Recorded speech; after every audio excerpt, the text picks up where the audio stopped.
이 새벽 우리에게 주시는 하나님의 말씀은 시편 130장입니다. 여호와여, 내가 깊은 곳에서 주께 부르짖었나이다. 주여, 내 소리를 들으시며 나의 부르짖는 소리에 귀를 기울이소서. 여호와여, 주께서 죄악을 지켜보실진데 주여, 누가 서리이까?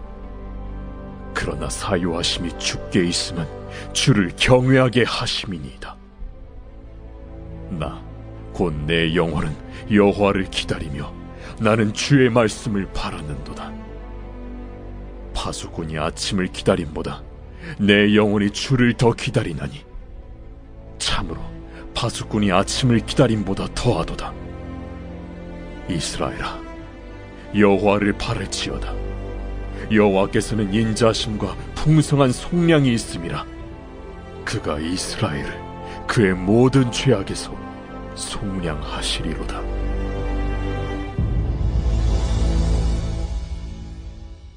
시편 130장은 참회시로 일컬어지는데 참회가 무엇입니까? 자기의 잘못에 대하여 깊이 깨닫고 반성하는 것입니다. 인간의 죄성은 하나님과의 단절을 가져옵니다. 부르짖을 때 하나님은 그에 대해서 1절에 부르짖고 있습니다. 부르짖을 때 하나님은 그에 대해서 2절에 귀를 기울여 달라 합니다. 시편 기자는 3절에서 6절에 귀 기울이시는 하나님을 향한 신뢰를 볼 수 있습니다. 그리고 7절에서 8절에 자신의 속해 있는 상황 가운데 가정과 교회 등 공동체에 대해서 신뢰하는 것을 볼 수 있습니다. 시편 기자는 1절에 죄악된 삶을 깊은 곳으로 표현하고 있습니다. 1절의 깊은 데서를 직역하면 깊음으로부터인데 여기서 깊음은 그 바닥을 헤아릴 수 없고 신비한 해연 또는 혹은 골짜기를 가리키고 있는데 빠져나오고 싶어도 빠져나올 수 없는 막막한 상황, 그리고 그리스도인들이라면 복 중에 하나가 절박한 가운데 하나님을 만나는 것이라 생각할 수 있습니다. 한 번쯤 경험해 보셨을 거라 생각합니다. 절벽 낭떠러지 그 앞에 섰을 때 밀려서 나는 가고 싶지 않았지만 그 도무지 헤어나올 수 없는 그런 상황, 끝까지 여기서 끝이라 생각했을 때 그리스도인들은 부르짖습니다. 고통 중에 오랜 시간 하나님께 부르짖을 때 한 줄기 빛처럼 희망을 경험해 보았을 것입니다. 그것이 가능한 이유는 무엇입니까? 하나님은 가장 비밀스럽고 세밀한 음성까지도 들으시는 분이시기 때문입니다. 그래서 깨달아질 때 불신자는 그 고통이라 이야기도 하지만 불행이라고 이야기도 합니다. 하지만 우리는 어떻습니까? 고통이 복이 될 수 있을 것입니다. 그래서 부르짖음과 그 부르짖음 가운데 원망이 하소연이 아니라 귀 기울이시는 하나님에 대해 신뢰하며 그에 대한 믿음이 될 수 있는 것입니다. 시편 기자는 죄악 가운데 하나님을 신뢰할 수 있는 것을 볼 수 있습니다. 신뢰란 믿고 의지하는 것입니다. 죄악은 하나님과의 단절을 의미하지만 3절에 보면은 이렇게 이야기하고 있습니다. 여호와여, 주께서 죄악을 지켜보실진데 주여 누가 서리이까? 분명히 오늘 말씀에 하나님께서는 우리가 과거에 지은 죄들을 하나 둘씩 들춰내면서 책망하시고 벌을 내리신다면 우리는 하나님을 신뢰할 수 없을 것입니다. 하지만 공의의 하나님이시지만 4절에 사유하심이 주께 있음은 이라고 이야기하고 계십니다. 시편 기자는 용서하시는 분도 하나님이심을 고백하며 오직 하나님을 의지하고 있습니다. 죄악 가운데 부르짖고 응답하실 하나님을 신뢰할 때 복으로 옵니다. 그런데 시편 기자는 5절에 내 영혼은 여호와를 기다리며 말씀을 바라보는도다 하는데 파수꾼이 아침을 기다림보다 더하도다라고 합니다. 기다림은 파수꾼으로 비유했는데 당시의 야간의 보초자가 임무교대 시간을 간절히 기다리는 그런 상황으로 혹시 새벽 일을 해보셨습니까?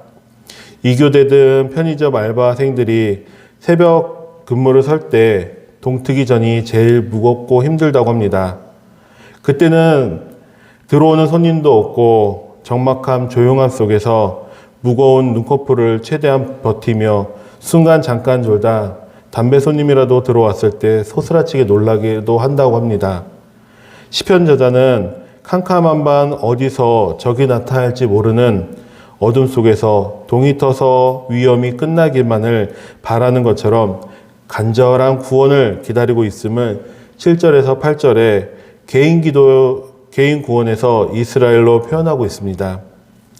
시편 저자는 이스라엘아 여호와를 바랄지어다. 여기서 바란다. 야알의 뜻은 희망이라고 한다고 합니다. 혹은 기다린다는 것으로 미래에 좋은 일이 발생될 것이라고 믿고 있고 또한 인내하심으로 또한 기다리는 기대감 혹 소망이라고 이야기하기도 의미합니다. 시편 130편은 나와 우리가 분리될 수 없음을 알려주고 있습니다. 여기서 우리는 공동체입니다. 코로나로 인해 개인주의가 만연합니다. 코로나로 인해 현 시대는 개인을 강조 가운데 기독교 안에 하나님과의 관계는 1대1이지만 개인주의가 아닙니다. 타자를 위한 희생이 필요합니다.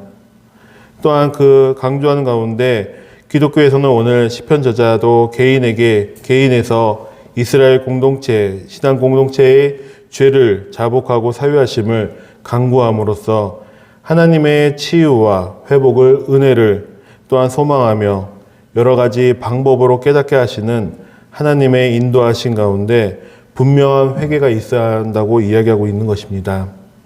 하나님 앞에 어긋나고 삐뚤어진 삶이 있다면 회개를 통해 치유받고 회복하는 그런 역사를 바라보는 귀한 성도님 되기를 축복합니다. 기도하겠습니다. 하나님 아버지, 이 새벽을 깨워 이렇게 주님 전에서 기도하게 하심을 감사합니다. 하나님 아버지, 먼저 우리 가운데 회개가 있길 소망합니다. 우리에게 말씀하여 주시옵소서. 온전한 회개, 내가 깨닫지 못하고 내가 알지 못하는 은밀한 죄까지 주님 앞에 탄식하며 나아갈 수 있는 귀한 새벽이 될 수 있도록 인도하여 주시옵소서. 죄로 인해서 하나님과의 단절이 아닌 우리가 진정한 참 회개를 통해서 주님 앞에 한 걸음 한 걸음 나아갈 때 주님께서 우리의 삶을 변화시키시고 또한 우리의 막혔던 담이 언제 허물어질 수 있도록 주님 허락해 주실 것을 믿습니다. 온전히 주님만을 바라보고 나아갑니다. 또한 내 가정과 내 직장과 나의 자녀와 내 삶을 위해서 주님 앞에 기도하고 나아갈 때 하나님 아버지 온전히 주님께서 응답하실 그 시간을 기다리면서 묵묵히 기도하는 성도님이 될 수 있도록 주님 허락하여 주실 것을 믿으면서 이 모든 말씀 예수님의 이름으로 기도합니다. 아멘.